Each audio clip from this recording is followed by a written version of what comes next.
Hey guys, welcome to my channel. My name is Bushir Dholakia and you guys are watching Amateur Reactions. I welcome you all on my YouTube channel. So आज हम जो video देखने वाले हैं वो अभी के time पे आई थिंक बहुत ही रिलेवेंट वीडियो है क्योंकि सावन चल रहा है और बहुत सारे लोग जो है वो शिव जी में मानते हैं, शिव भक्त होते हैं। और आज हम जो वीडियो देखने वाले हैं वो उन्हीं के बारे में है, एक ऐसी जगह के बारे में जो कि काफ़ी मिस्टीरियस है और जहाँ पे शिव जी खुद रहते हैं। वो जगह है कैलाश पर्वत के ऊपर। अनफॉर्चुनेटली है कि अभी जो है वो कैलाश जो मानसरोवर की जो जगह है वो इंडिया में नहीं है, वो चाइनीज़ कंट्रोल में है। वो तिब्बत में है, लेकिन तिब्बत क्योंकि चाइना के कंट्रोल में है तो वो जगह पे जाने के लिए हमें जो है वो परमिशन लेनी पड़ती है चाइनीज़ अथॉरिटी से। बट स्टिल वो जगह की बात करें, वो जगह काफ़ी एक तरह से मिस्टीरियस जगह है और कहा जाता है कि आज तक उसके ऊपर से कोई प्लेन या कोई हवाई जहाज़ नहीं जो है वो पसार हो सकता या उससे पास आउट नहीं हो सकता, बिकॉज़ वहाँ पे जो ग्रेविटेशनल जो फोर्स है, जो मैग्नेटिक फोर्स है वो इतना है कि वो उसको नीचे खींच सकता है। उसके अलावा आज तक जहाँ तक मुझे यकीन है या मैंने जहाँ तक उसके ऊपर रिसर्च किया है वो मुझे लगता है कि आज के तारीख तक माउंट कैलाश को कोई सर नहीं कर पाया है, वो शिखर के ऊपर कोई पहुँच नहीं पाया है। बहुत सारे लोगों ने कोशिश की, बहुत सारे लोगों ने अपनी जान भी गंवा दी, लेकिन वहाँ तक कोई नहीं पहुँच पाया। तो डेफिनेटली कोई शक्ति तो ज़रूर है वहाँ पे जो कि एक तरह से काम करती है, कोई ऊर्जा है, कोई वहाँ पे सोर्स ऑफ एनर्जी बिल्कुल है। मैं जो बात कर रहा हूँ वो है माउंट कैलाश की। और आज का जो वीडियो है उसका टाइटल वो है कि माउंट कैलाश के या कैलाश शिखर के उन रहस्यों से नासा भी परेशान है, mystery behind the mount Kailash. So बिल्कुल ये बात बिल्कुल सही है कि काफ़ी बातें हो चुकी है और उसके ऊपर काफ़ी कुछ कहा भी गया है। सो इस वीडियो को सबसे पहले देख लेते हैं और उसके बाद हमें पता चलेगा कि क्या इस वीडियो के ज़रिए हमें कुछ उसके ऊपर ज़्यादा इन्फॉर्मेशन मिल पाती है कि नहीं। मीनवाइल अगर आप मेरे चैनल के ऊपर फर्स्ट टाइम आए सो मेक श्योर कीजिए आप उसको सब्सक्राइब करें और नोटिफिकेशन आइकन को भी लाइक कर दीजिए। इस वीडियो को सबसे पहले देख लेते हैं। So let's do that. Kailash पर्वत पर आखिर कौन रोक देता है पर्वतारोहियों के पांव? ये दुनिया का सबसे ऊंचा पर्वत नहीं, फिर भी क्यों कैलाश आज भी अजय है? क्या सचमुच कैलाश पर भगवान शिव आज भी अपने परिवार सहित निवास करते हैं? दुनिया के सबसे पवित्र पर्वत कैलाश से जुड़ी कहानियां अद्भुत हैं। कितनी अच्छी जगह है ये, एकदम स्वर्ग जैसी। सुनाई बातें हैं, कुछ आंखों देखी हैं तो कुछ विज्ञान के पैमाने पर साबित भी हुई हैं। और आज हम बात करेंगे श्री कैलाश पर्वत से जुड़े कुछ ऐसे ही अद्भुत रहस्यों की। दुनिया में ऐसी कई चोटियां हैं जहां इंसान के कदम कभी नहीं पड़े, लेकिन कोशिश करने के बाद भी जहां नहीं चढ़ सके, कैलाश वो इकलौता पर्वत है। सही बात है। कैलाश पर्वत की ऊंचाई दुनिया के सबसे ऊंचे पर्वत माउंट एवरेस्ट से लगभग 2200 मीटर कम है। फिर भी ऐसा क्यों है कि माउंट एवरेस्ट पर लोग 7000 से अधिक बार चढ़ाई कर चुके हैं, लेकिन कैलाश पर्वत अब भी अजय है? कैलाश पर्वत को भगवान शिव का निवास स्थान माना जाता है और यह हिंदुओं का सबसे पवित्र तीर्थ स्थल भी है। भगवान शिव के घर कैलाश पर्वत से जुड़े ऐसे अनेक रहस्य हैं जिन पर बड़े बड़े वैज्ञानिक द्वारा शोध किए जा रहे हैं, लेकिन ऋषि मुनियों के अनुसार उस भोले के निवास के रहस्य को भांप पाना किसी साधारण मनुष्य के बस की बात नहीं। कैलाश पर्वत के बारे में तिब्बत मंदिरों के धर्मगुरु बताते हैं कि कैलाश पर्वत के चारों ओर एक अलौकिक शक्ति का प्रवाह होता है और यह शक्तियाँ कोई आम नहीं बल्कि अद्भुत हैं। कहा जाता है कि आज भी कुछ तपस्वी इन शक्तियों के माध्यम से आध्यात्मिक गुरुओं के साथ संपर्क करते हैं। कैलाश पर्वत समुद्र तल से लगभग 22,068 फीट ऊंचा है तथा हिमालय के उत्तरी क्षेत्र तिब्बत में स्थित है। चूँकि तिब्बत चीन के अधीन है, इसलिए कैलाश पर्वत चीन में आता है। जानकारों के अनुसार कैलाश पर्वत के महत्व को ऊंचाई से नहीं बल्कि इसके विशेष आकार की वजह से समझा जाता है। इसका चौमुखी आकार दिशा बताने वाले कंपस के 4 बिंदुओं जैसा माना जाता है। कैलाश पर्वत से ही 4 महान नदियों का उदय होता है, सतलुज, सिंधु, ब्रह्मपुत्र और घाघरा। ये चारों नदियाँ इस पूरे क्षेत्र को 4 अलग अलग हिस्सों में बांटती हैं, जो पूरे विश्व के 4 भागों को दर्शाता है। कैलाश पर्वत इन सबके केंद्र में है लिहाजा कैलाश को धरती का केंद्र बिंदु माना जाता है। यहाँ दिशा सूचक यानी कंपास भी ठीक से काम नहीं करता, क्योंकि चारों दिशाएं यहीं आकर मिलती हैं। कैलाश पर्वत का सबसे रहस्यमय तथ्य यह है कि यहाँ समय तेजी से बीतता है। आप माने या न माने, लेकिन कैलाश पर्वत पर समय अन्य क्षेत्रों की तुलना में तेजी से बीतता है।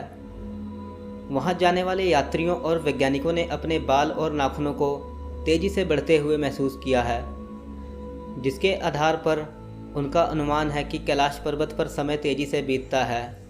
हालांकि वैज्ञानिक अभी तक इसके पीछे के कारण को ढूंढने में असफल रहे हैं।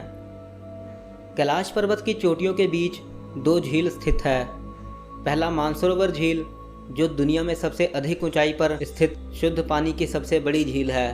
यह झील 320 वर्ग किलोमीटर के क्षेत्र में फैली है और इस झील का आकार सूर्य के समान है। बहुत खूबसूरत जगह लगती है। राक्षस झील है, जो दुनिया में सबसे अधिक ऊंचाई पर स्थित खारे पानी की सबसे बड़ी झील है। यह झील 225 वर्ग किलोमीटर क्षेत्र में फैली है और इसका आकार चंद्रमा के समान है। पुराणों में मानसरोवर झील को ही क्षीर सागर कहा गया है। क्षीर सागर कैलाश पर्वत से 40 किलोमीटर दूरी पर स्थित है और इसी झील में शेषनाग पर विष्णु व लक्ष्मी विराजित हो पूरे संसार को संचालित कर रहे हैं। जबकि राक्षस झील के बारे में मान्यता है कि इसी झील के किनारे रावण ने घोर तपस्या करके भगवान शंकर को प्रसन्न किया था। लंका युद्ध से पहले। एक दूसरे के पास होने के बावजूद मानसरोवर और राक्षस झील गुणों के मामले में एक दूसरे के सख्त विरोधी हैं। मानसरोवर सकारात्मक जबकि राक्षस झील नकारात्मक ऊर्जा का प्रतीक माना जाता है। इस अलौकिक जगह पर प्रकाश तरंगों और ध्वनि तरंगों का अद्भुत समागम होता है, जिससे ओम की ध्वनि प्रकट होती है। गर्मियों में जब मानसरोवर झील की बर्फ पिघलती है, तब डमरू के बजने की आवाज़ सुनाई देती है। ऐसी मान्यता है कि मानसरोवर में एक बार डुबकी लगाने वाला व्यक्ति मृत्यु के बाद रुद्रलोक पहुंच जाता है। यदि आप भी कभी मानसरोवर की यात्रा पर जाना चाहते हो, तो मानसरोवर झील में स्नान करने का सबसे उपयुक्त समय प्रातः 3 बजे से 5 बजे तक का होता है, जिसे ब्रह्म मुहूर्त के नाम से भी जाना जाता है। ऐसा माना जाता है कि इस समय देवता भी स्नान करने के लिए इस झील पर आते हैं। कैलाश पर्वत अपनी स्थिति बदलता रहता है। कैलाश पर्वत की ऊंचाई 6638 मीटर है। इसके चोटी की आकृति विराट शिवलिंग की तरह है, जिस पर पूरे साल बर्फ की सफेद चादर लिपटी रहती है। लेकिन तमाम कोशिशों के बावजूद कैलाश पर्वत की चोटी तक कभी कोई पर्वतारोही नहीं पहुंच सका। ऐसा माना जाता है कि 11वीं सदी में एक तिब्बती बौद्ध योगी मिलारेपा ने कैलाश पर्वत की चढ़ाई पूरी की थी, जो आज भी एक अपवाद है। 20वीं सदी में पश्चिमी देशों के अनेक पर्वतारोहियों ने कैलाश पर्वत पर चढ़ने के लिए अनेकों प्रयास किए, लेकिन कभी भी कोई पर्वतारोही सफल नहीं हुआ। जब पर्वतारोहियों से इस बारे में बात की गई तो उन्होंने हैरान कर देने वाली बातें कही। किसी ने बताया कि जब वे कैलाश पर्वत पर चढ़ाई कर रहे थे, तभी एकदम से बर्फ का तूफान आ गया। किसी को दिल की समस्या हो गई, कोई दिशा भ्रमित हो गया, कोई बिल्कुल सही रास्ते पर चल रहा था, तभी आगे का रास्ता ही गायब हो गया और ज़ोरदार बारिश होने लगी। कोई कैलाश पर्वत पर चढ़ने से पहले ही वापस चला जाता है। कैलाश पर्वत के इस रहस्यमयी दुनिया को देखते हुए चीन सरकार ने 2001 में कैलाश पर्वत पर चढ़ने पर पूर्ण रूप से प्रतिबंध लगा दिया।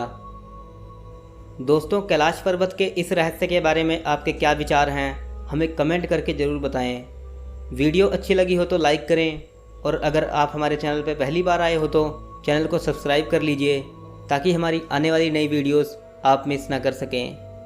मैं आपसे मिलूँगा ऐसे ही एक और नए एपिसोड के साथ। तब तक के लिए नमस्कार।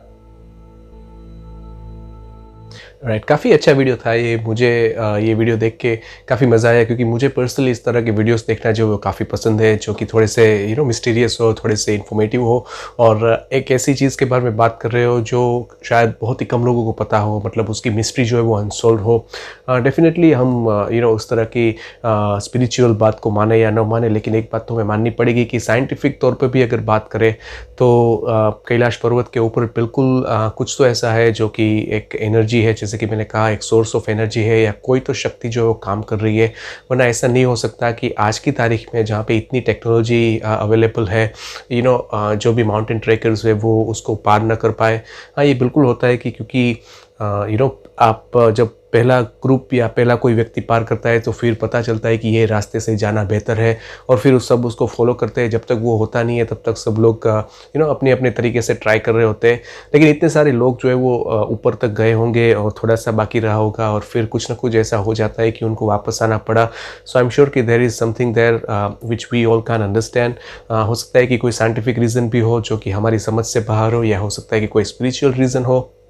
एनीवे जो हमारे जो ग्रंथ है, जो हमारे वेद है, उसमें माउंट कैलाश या कैलाश पर्वत के ऊपर काफ़ी अच्छी बातें बताई गई है, काफ़ी कुछ कहा गया है और हमें ये मानना पड़ेगा कि ये शिव जी की एक तरह से निवास स्थान है। तो उस हिसाब से वहाँ पे एक एनर्जी या एक शक्ति का संचार होता होगा।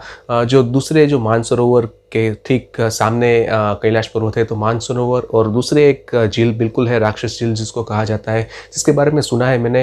इतना उसके बारे में बात नहीं होती, लेकिन जैसे कहा गया कि वो खारे पानी की झील है और जो मानसरोवर वो मीठे पानी की है।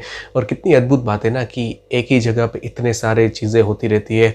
जैसे कि सबसे ऊंची मीठे पानी की झील जो है वो मानसरोवर है, तो खारे पानी की भी है वहाँ पे। और जो कैलाश पर्वत है उसके ऊपर भी बताया गया कि वहाँ पे एक तरह से कंपास काम नहीं करता, क्योंकि वहाँ पे चारों दिशाएं जो वो एक तरह से सेंटर ऑफ अर्थ है, सेंटर ऑफ द ग्रेविटी है। तो क्योंकि वहाँ पे इस तरह से कंपास काम नहीं करता। सो बहुत सारी ऐसी बातें पता चली जो शायद मुझे मालूम नहीं थी।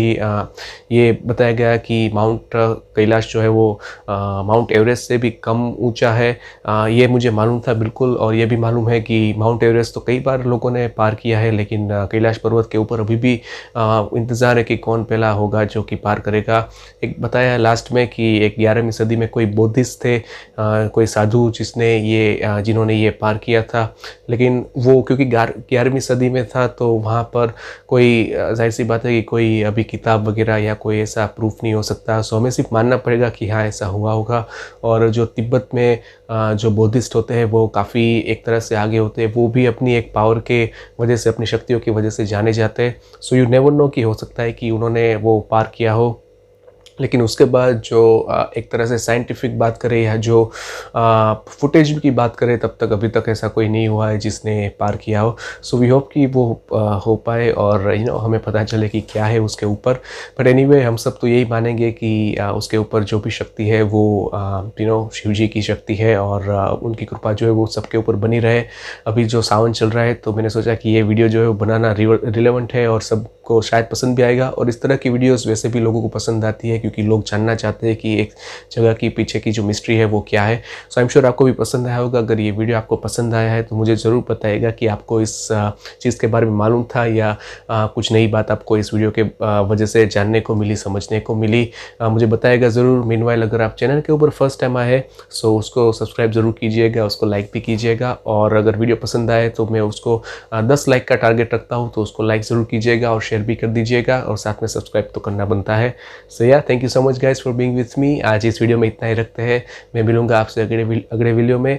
तब तक के लिए thank you so much for being with me. I will see you guys in the next video. You guys please take care of yours and your family. Till then, bye bye and take care.